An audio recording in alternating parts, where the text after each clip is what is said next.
right, Superintendent's report. Curriculum Advisory Council, no update. Spring meeting will be scheduled to discuss new course proposals and Kylie's foreign language program and how she's planning to address the board's request to begin to offer some other languages. Facilities Advisory Council, no update.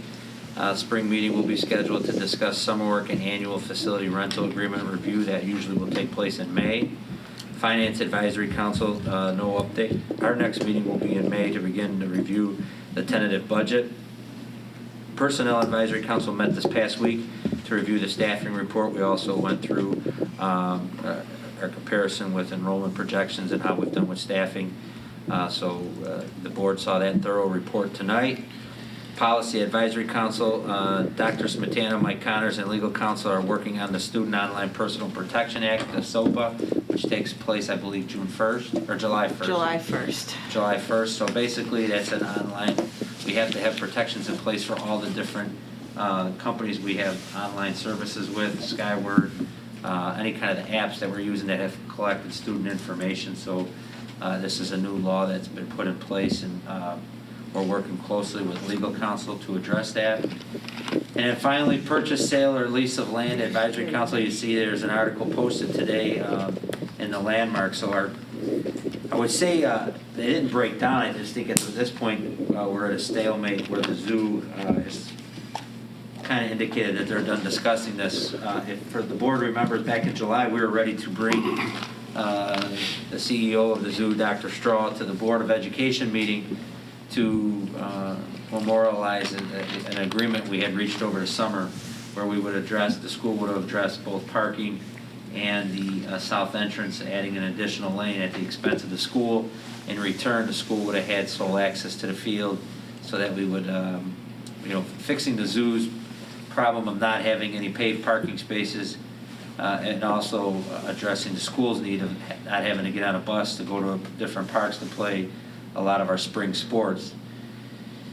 At the last minute, the Forest Reserve was concerned with the number of bur oaks that were going to be impacted by the agreement the zoo and the high school had reached. So we had to go back to the table, and we came up with a couple ideas that gained the support of both the commissioners, Commissioner Silvestri, Commissioner Aguilar, Director Randall from the Forest Reserve were on board with the latest proposal, but it was approximately a 200 space reduction for the zoo of parking spaces. Now, granted, the number of spaces that they tally as being dedicated parking spaces are on the grass field and in the gravel lot behind the grass field.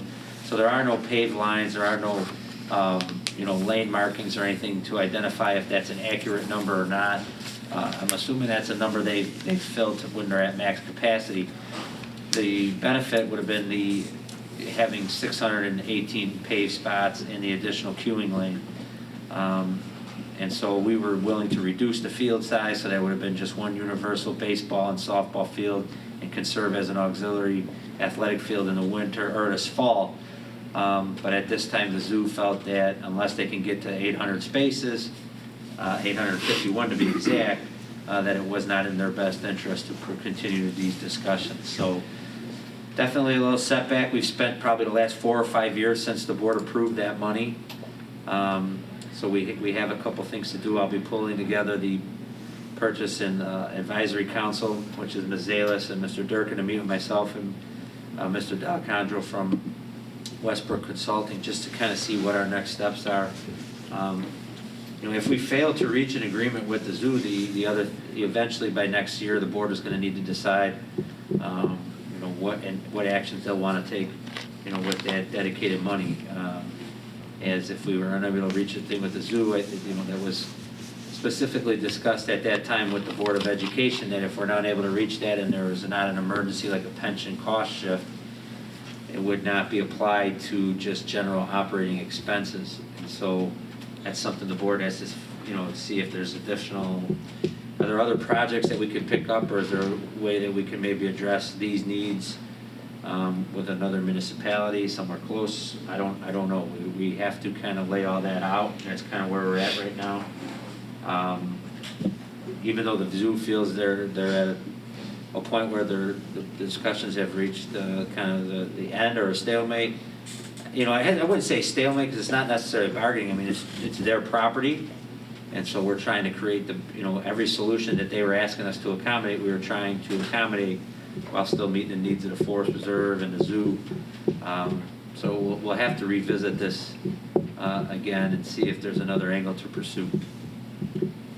So a little frustrating, but that's part of negotiating, and that's kind of the position the high school's in. We don't our land access and ability to have land to do some of these programs as our school grows and our programs continue to grow and kids flourish.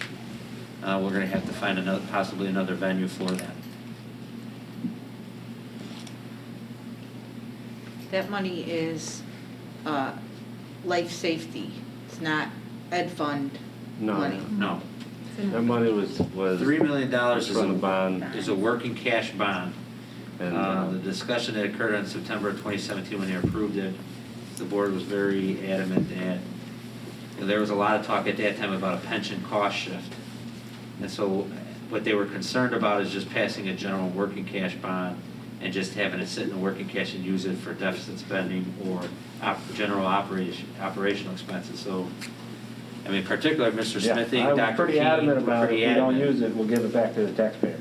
It's the taxpayer money. We borrowed it in direct correlation for this project. Right. So if it doesn't get used, it will not be used for student programs or salaries and benefits. No, you would just pay back the bonds. Pay back the bond and be done Pay back the bond with it. earlier. That's, I think, what we talked about. Pay what off the the- yeah. consultant told us at the time. Okay. It's But we're been not so, done. I mean, we're only I talking about was 200 there, it's spots. just been so long, I didn't remember that part Yeah. and wanted to clarify. I mean, it's not done. I mean, I know the zoo's saying it's done. No, It's right. 200 spots. That's a I- good spot to be in, I think. That's Right. really, we know the answer. I definitely want to move forward, that's not what I'm saying, right? It may be helpful, can we, or can you circulate the ordinance that was approved about the bond usage? Yes, I could. Yeah. It's in the resolution from October of 2017. I think that might be helpful just to have kind of at our fingertips, because if it's yes for parking improvements, but also deficit spending, let's actually kind of refresh and see what that language is, just to keep it front of mind. Mary Ann can put, and I could send that out this Friday.